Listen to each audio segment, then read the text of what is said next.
If you are creating AI videos using Grok, then there is a powerful new feature you need to know about. It's called Grok Automation, and it can completely change how you produce your videos. Normally, creating AI videos is a step-by-step process. After writing your story, you create your image prompt, then turn each image into a video one by one.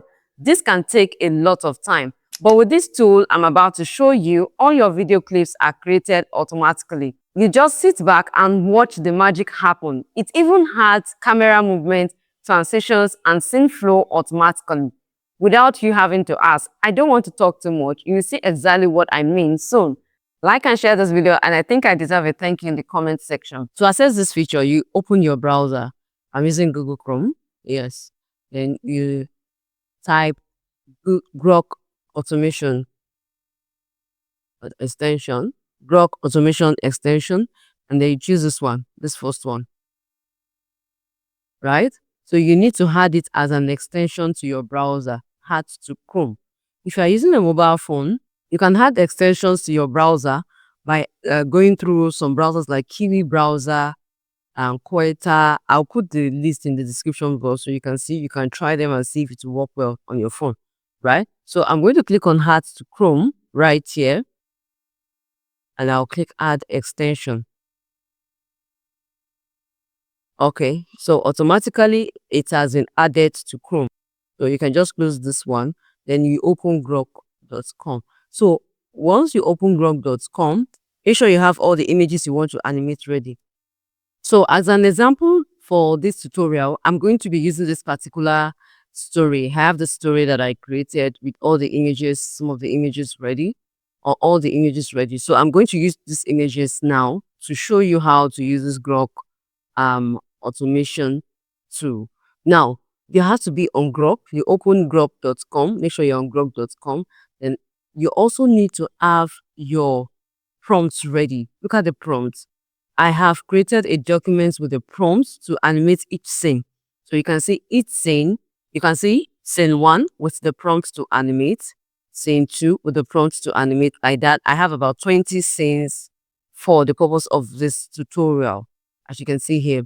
So you use ChatGPT. All you just need to do is to go to ChatGPT, tell ChatGPT to help you write prompts to animate each scene and make sure that it responds this way. This is the logic. What I do, I said, can you give me prompt to animate the story scene by scene, each prompt per paragraph? The result should be like this. So I give it a sample of how I want the results to look like. That is the same number followed by the prompt on the same line. So, and then it responded. Can you see? But the way it responded, right, like this, I didn't really like it. This is not what I actually asked it to do for me. So it did scene 1, then it added the text prompt, and then give the prompts like this. Scene 2, the same way, like that to the end. So I now went further. I said, remove the text prompt. I want the prompt itself to follow the same number on the same line. And you see that? And then it corrected. So we have this. If you have your prompt in this format, it will be easier for you to use the extension, right? It's going to automatically know that this is for scene 1, then put this as scene 2, like that. It will automatically note which one belongs to which one and arrange them accordingly. Now we'll come back to Grok, right? Just have your Grok app opened. Then you come to this part. Then you come and open Grok Automation. This is the extension, right? These are the extensions I already have installed in my browser. So I will just open Grok Automation. If your Grok is not open while you open the extension, it's not going to open properly. So this is what it's going to show you. Let's say I'm on another tab, like I'm on ChatGPT now. So you can see that it says not on a Grok page.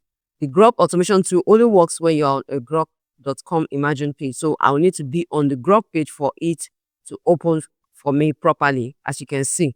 So once it's here, you just come to this part where we have the language.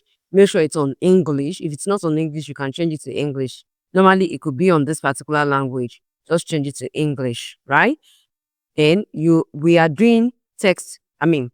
So on this extension has 4 different controls. Like you can do text to video. Like if you want to convert text to video, you can use the text to video feature. You can use the frame to video is if you already have your images, like you want to turn to video, you use the frame to video feature. Then if you want to turn text to image, you can use this feature. You can use the image to image feature. But for this tutorial, we're doing frames to video. We are converting, we are changing our images to video, right? So you can actually explore, just try out some of those features that we have here. So I'll be doing frame to video. And where we have concurrent prompts, I said one prompt is by default one prompt. That is number of prompts to process simultaneously, minimum 3 seconds between each. So the prompt delay, you can leave it at 30 seconds. That is wait time between prompts when running batches. So let's just leave it at 30 seconds as it is. So remember, frame to video. Then coming down, we have click to upload or drag and drop. You just click on this part to upload all the images you want to animate. So I'll just click on it like this and bring in all the images. These are all the images that I want to. So I'm just going to select like 20 of them. I've selected all the images that I want to animate, right? Just do Ctrl A if you're using your keyboard on your laptop. Just do Ctrl A or you drag and select all of them. Then you click on open. So I'm just going to work with this. Now, after loading the images, you need to copy and paste your prompt right here. So what we'll just do is we'll head over to the prompt templates. Just go to where you have your prompts and copy all of them. Copy all of them. Then come back and paste it.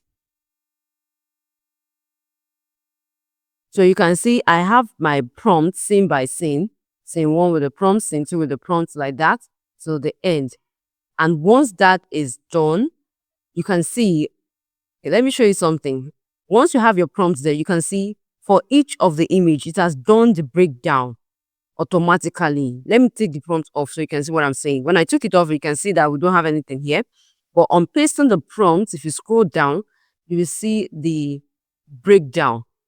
Can you see the breakdown? So per prompt, we have 6 seconds. It's going to be doing 6 seconds per scene. Normally on Grok, you can have 6 seconds animation, 6 seconds clip for free. If you want to do 10 seconds, it will require that you upgrade, right? So we're going to be leaving it at 6 seconds per prompt, like that to the end. So the next thing we'll do is look at this part, customize motion style, duration, quantity in the settings style. Okay, auto change file name. So we're turning this on, we're leaving it on as it is, right? And one thing about this thing is it automatically saves your automation. It saves them automatically in your system. And how do you confirm that? Before you proceed, just come to this site where we have these 3 dots. Click on settings. So on this part where we have downloads, right? Look at this, ask where to save each file before downloading. You may need to turn this off so that it automatically downloads all the files on your system without asking you to save them one by one, right? It's actually good to have this turned on so that you'll be able to have control and save whatever you want to download. But for this particular feature, for this extension, or while using this extension before you use it, I would advise you turn this part off so that it automatically saves all the animated clips by itself on your system, to create a folder for it and to put all of them without having you to do it one after the other or manually. So coming back here, we'll just go down to the end of the extension and then click on run once that is ready. So just click on run and then you just need to wait for it to perform the task. Can you see? So we just need to wait for it. We need to wait for it. As you can see, it's doing the task itself. Automatically, it does the task by itself. So this may take a little bit of time, but at least it saves you the stress of having to upload each image one after the other and animate. Just leave it. Just leave it. You get? Just leave it. So it's also upscaling. One of the features I like about this is it upscales by itself. Does it automatically. It's so amazing, right? And then it moves on to the next one.